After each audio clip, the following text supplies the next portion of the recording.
صلوا علیہ وآلہ۔ السلام علیکم ورحمۃ اللہ۔ بچے کے کان میں اذان کب پڑھنی چاہیے اور کون سی اذان پڑھنی چاہیے؟ یعنی کہ جو فجر کی نماز کے لیے اذان پڑھی جاتی ہے کیا وہ پڑھیں گے، کہ یہاں جو نماز ظہر، عصر، مغرب اور عشاء کی نماز کے لیے اذان پڑھی جاتی ہے وہ پڑھیں گے، اور کتنی دیر بعد اذان پڑھ دینی چاہیے؟ انشاءاللہ یہ مسائل آپ کی خدمت میں بیان کروں گا۔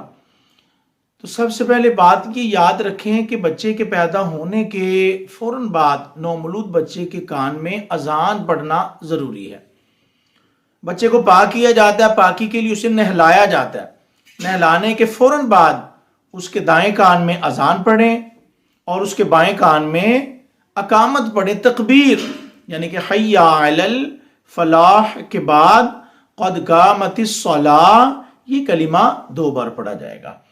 اور ایک بات یاد رکھیں کہ بچے کے کان کے قریب اذان پڑھنی ہے، بہت زیادہ زور سے اذان نہیں پڑھنی، بڑے آرام سے آپ نے اذان پڑھنی ہے، اور اقامت بھی بچہ ڈر نہ جائے۔ اور دوسرا یہ ہے کہ اذان کوئی بھی پڑھ سکتا ہے، جس کو صحیح الفاظ آتے ہوں، جس کا تلفظ صحیح ہو وہ اذان پڑھے، ٹھیک ہے نا؟ تو یہ کام آپ نے یاد رکھنا ہے۔ بعض دفعہ ایسا ہوتا ہے کہ ڈاکٹر صاحب نے منع کر دیا ہوتا ہے کہ بچے کو نہلانا نہیں ہے، اگر نہلائیں گے تو ہو سکتا ہے اس کی طبیعت خراب ہو جائے، اس کے لیے بعض احباب لیٹ کر دیتے ہیں، تاخیر کر دیتے ہیں۔ زیادہ خواتین اس بات میں نا بڑا سستی کا مظاہرہ کرتی ہیں۔ آپ اگر 2 4 10 دن بعد بچے کو نہلایا تو اتنی تاخیر تو کرنی نہیں ہے۔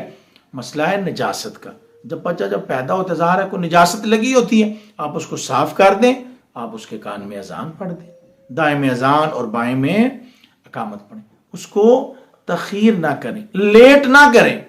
اگر وہ نہلانے کی وجہ سے اگر کچھ دن مؤخر کیے تو اذان تو لیٹ نہیں نہ کریں گے۔